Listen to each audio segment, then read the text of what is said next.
내러티브가 있다는 거예요. 서사가 있다는 거죠. 그냥 이야기가 아니라, 그냥 이야기라고 하면 좋을 텐데 그냥 이야기가 아니라 서사가 있다는 거예요.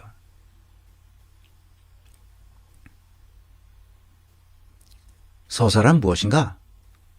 그것은 사람들이 공감하고 몰입할 수 있는 이야기인데, 그런 형식으로, 이야기의 형식으로 현실을 재구성한다는 의미예요.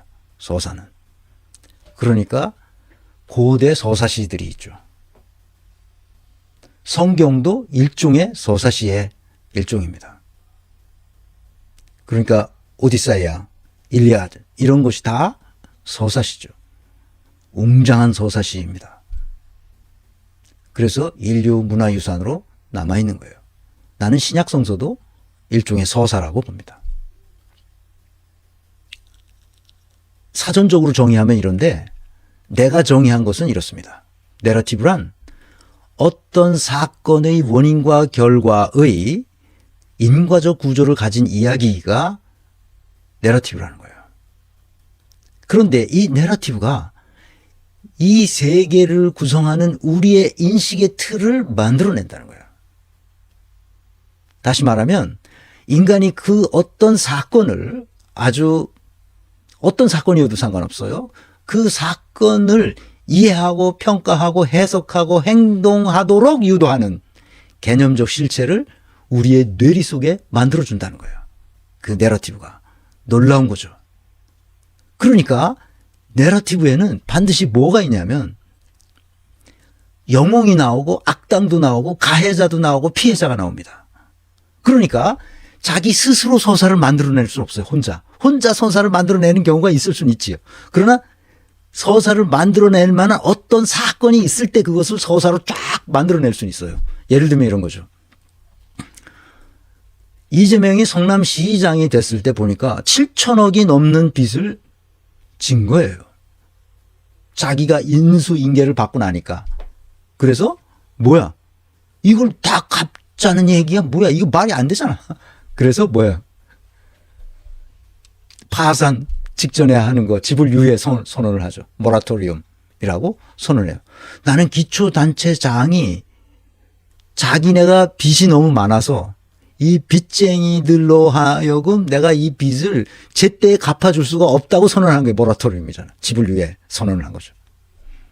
그걸 깜짝 놀라서 뭐야 이 성남이 왜 이래 하고 찾아봤어요. 그때부터 이재명이라는 사람을 내가 관심을 갖기 시작했어요. 그리고 잊어버렸죠, 뭐. 그리고 나중에 또 뭐라 시비가 막 붙어. 그러면 또 이재명이 나타나서 막 딜이 욕하고 야단치고 막 이러는 거야. 그리고 막 싸워, 막. 뭐 누구하고 싸우는지 모르겠는데, 뭐 국힘당 사람들하고 싸웠는지 모르겠어요. 그러니까 영웅이 악당을 만나서 악당을 해치는 그런 서사가 생기기 시작한 거죠. 그리고 가해자와 피해자가 반드시 그 서사에는 나옵니다. 그리고 정의를 실현하는 사람들이 나오고 부패를 척결하는 게 나오고 진실을 규명하는 이야기들이 나오죠. 이게 다 사건입니다. 부당한 탄압이 나오고 혐의를 조작하고 사건을 왜곡하는 이 사건들이 나오죠. 거기에 당사자가 되는 거예요. 범죄를 처벌하고 그래서 해피엔딩으로 끝나면서 시민들이 각성하는 거죠. 아, 이런 일이 있었구나 하는 것을 알게 됩니다. 이 서사는, 이재명이 가지고 있는 서사는 오디세이아에 나오는 오디세우스가 겪는 서사보다 더 재밌습니다. 감동적이죠. 교훈적이에요.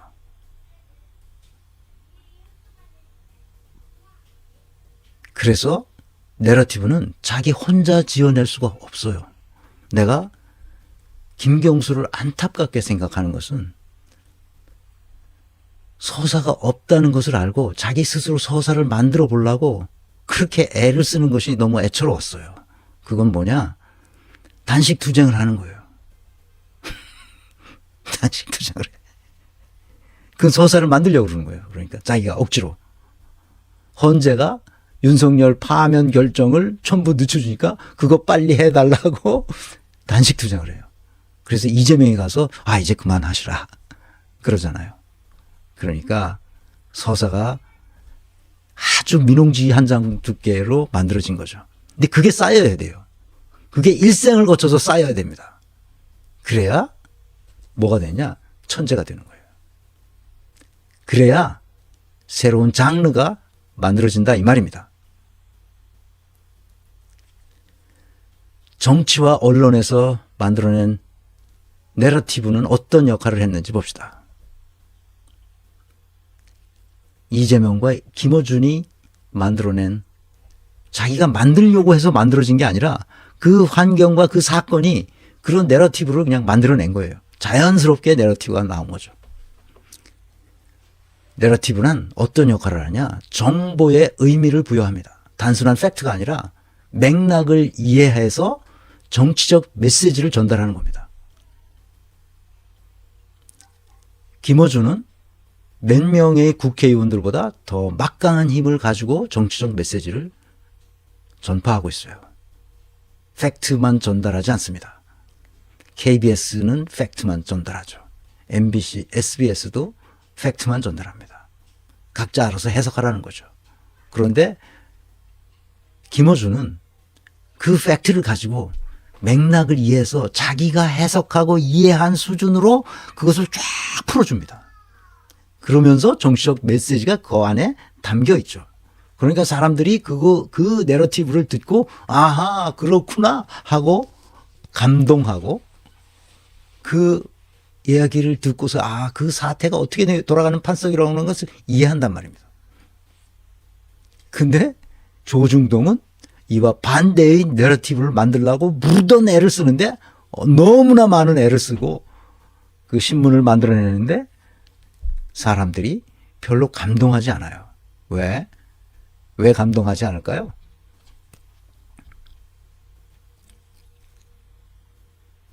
내러티브가 만들어지지 않기 때문입니다. 왜 이재명이 한 것과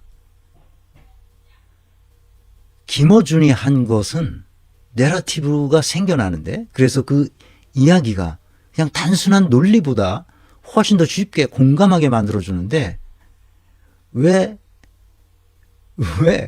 조선일보에 나오면 사람들이 별로 공감하지 않을까요? 그게 신기하죠.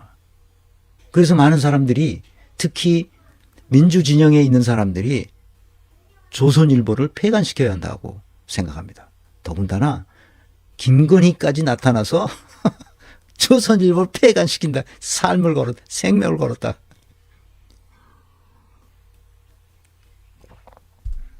왜 그럴까요? 공감이 안 되기 때문에 그렇습니다. 팩트를 정리해가지고 그럴듯하게 해석해서 내보내지만 거기에는 어떤 공감도 없어요. 그래서 그래요. 종이가 아깝죠.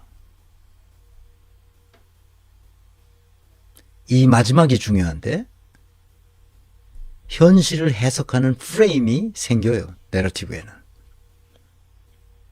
이야기 자체가 하나의 프레임이라서 그 프레임 속에 선과 악을 분별하게 해요. 왜 조중동은 이렇게 못할까? 조중동의 가장 큰 문제는, 읽어보신 조중동을 쭉 보신 분들은 아시겠지만 가르치려고 그래요. 이거야. 너희들 이렇게 생각해야 돼. 이런 거야. 하고 가르치려고 해요. 김어준도 가르치려는 냄새가 좀 풍기긴 하지만 그것보다는 내러티브로 만들어서 그것이 이 사건을 이해하는 프레임으로 전달해줘요. 그러니까 내러티브는 뭐라고 그랬어요? 어떤 현실을 해석하는 프레임이라고 그랬잖아요. 그 프레임을 주는 거예요. 그 프레임 속에는 옳고 그름이 담겨 있어요. 그래서 옳고 그름이 뭐라는 것을 분별할 수 있게 해줘요. 그래서 이재명도 이야기가 요즘은 계속 고상한 이야기를 하는데 오히려 옛날에 그 투박한 언어가 훨씬 더 전달력이 좋습니다. 근데 요즘은 이제 그러지 못하죠. 당 대표가 됐고 이제 대선 후보가 됐으니까 그렇게 투박한 언어를 쓰지 않고 아주 고급진 언어를 쓰려고 그러는데 자기가 기존에 가지고 있던 생각, 먹사니즘이라든지 잘사니즘이라든지 뭐 이런 얘기를 투박하게 썼는데 그게 훨씬 더 직관적으로 먹히는 거죠. 그래서 선과 악을 분별할 수 있게 만들어주고 우리가 어떤 프레임에서 이 세상을 바라봐야 되는지를 알게 해준다 이 말입니다. 놀라운 거죠.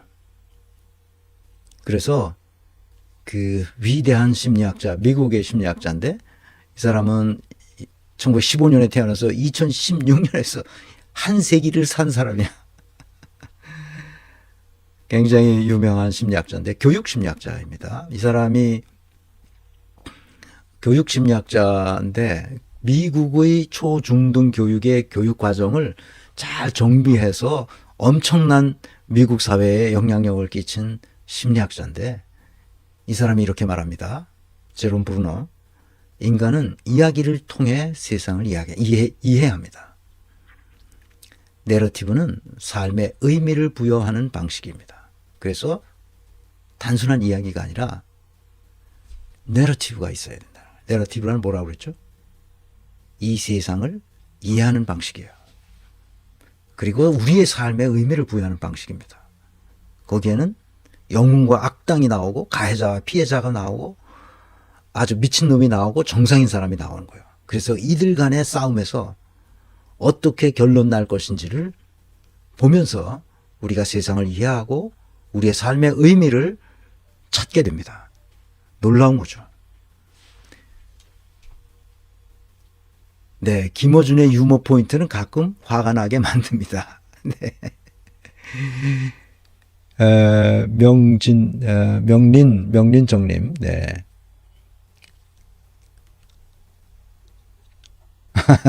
어준이 털보가 뭐라고 띄워주나. 최동석 마음에 안 들어. 네, 맞아요.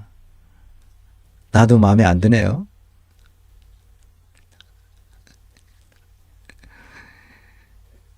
네. 또 봅시다. 김어준이 과장된 웃음소리가 거슬리네요. 네.